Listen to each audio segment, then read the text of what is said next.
మీరు ఒకటే ఆలోచన చేయండి. ఏ పథకం ప్రారంభించినా దాన్ని మొత్తం పూర్తిగా అమలు చేసే బాధ్యత మా ప్రభుత్వం తీసుకుంటుంది.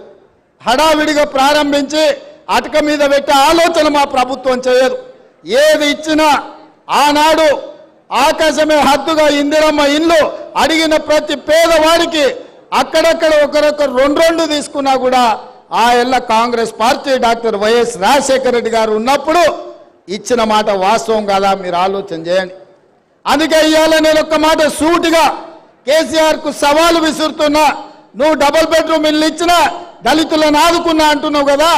ఏ ఊర్లలో అయితే కేసీఆర్ డబుల్ బెడ్రూమ్ ఇల్లు ఇచ్చిండో ఆ ఊర్లలో నువ్వు ఓట్లు వేయించుకో. ఏ ఊర్లో అయితే ఇందిరమ్మ ఇల్లు ఉన్నాయో ఆ ఊర్లో మేము ఓట్లు వేయించుకుంటాం. ఈ సవాల్కు సిద్ధమా అని చెప్పి నేను కేసీఆర్ని అడుగుతున్నా. ఇక ఈయన ఇట్లుంటే ఇక మోడీ అయితే ఇక ఆయన మాటలకు అద్దే లేదు నాయన.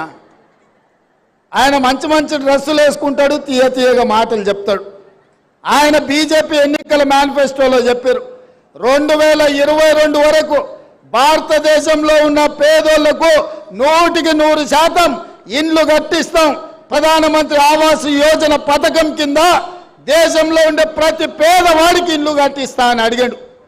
నేను ఇవాళ సూటిగా కిషన్ రెడ్డి గారిని ఆయన డాక్టర్ లక్ష్మణ్ను నేను అడుగుతున్న ఈ వేదిక మీద నుంచి మీడియా మిత్రుల సాక్షిగా ఈటెల రాజేందర్ని అడుగుతున్నా. ప్రధానమంత్రి ఆవాస్ యోజన కింద తెలంగాణ రాష్ట్రంలో మీరు ఏడ ఇల్లు కట్టించినో చూపిస్తురండి. మీరు ఏడ ఇల్లు కట్టిస్తే ఆ ఊర్లో ఒక్క ఓటు కూడా మేము అడగం. ఆ ఓట్లన్నీ మీరే వేసుకోండి. మీ ఎన్నికల మేనిఫెస్టోలో లేదా 2022 వరకు ప్రతి పేదవాడికి ఇల్లు ఇస్తామన్న మాట వాస్తవం కాదా? తెలంగాణ రాష్ట్రంలో బీజేపీ ఎన్ని ఇల్లు ఇచ్చిందో ఇవాళ సమాధానం చెప్పాలి ఓట్లు అడగనికి వస్తే. అదేవిధంగా బీజేపీ నాయకుడు నరేంద్ర మోడీ గారు అన్నారు రైతుల ఆదాయాన్ని 2 చేస్తాం 2022 వరకు అని అన్నాడు. ఇవాళ పెట్టుబడి దక్కక లక్షలాది మంది రైతులు ఆత్మహత్యలు చేసుకున్నారు. ఢిల్లీ సరిహద్దుల్లో ఇవాళ రైతులు దీక్ష చేస్తుంటే కనీసం మద్దతు ధర కోసం కొట్లాడుతుంటే తుపాకీ తూటాలు పేల్చి ఇవాళ అక్కడ ఢిల్లీలో రైతులను బలి తీసుకున్నది నరేంద్ర మోడీ ప్రభుత్వం అని నేను ఈరోజు ఆ ప్రభుత్వం మీద నేను ఆరోపణ చేస్తున్నా.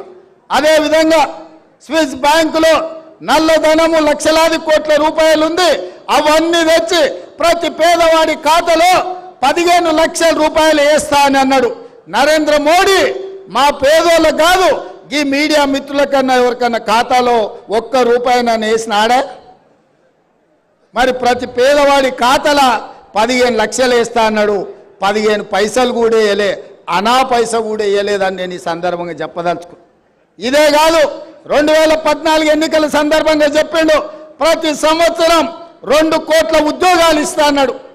10 ఏళ్ళైంది మోడీ గారు ప్రధానమంత్రి అయి 20 కోట్ల ఉద్యోగాలు ఇవ్వాలి. 20 కోట్ల ఉద్యోగాలు నరేంద్ర మోడీ దేశంలో ఇచ్చుంటే 60-70 లక్షల ఉద్యోగాలు తెలంగాణ రాష్ట్రానికి వచ్చి ఉండేటివి. మరి ఈరోజు మన మొత్తం నిరుద్యోగ సమస్యనే తీరిపోతుండే. కాబట్టి ఇవన్నీ కూడా ఎన్నికల్లో వాళ్ళు ఇచ్చిన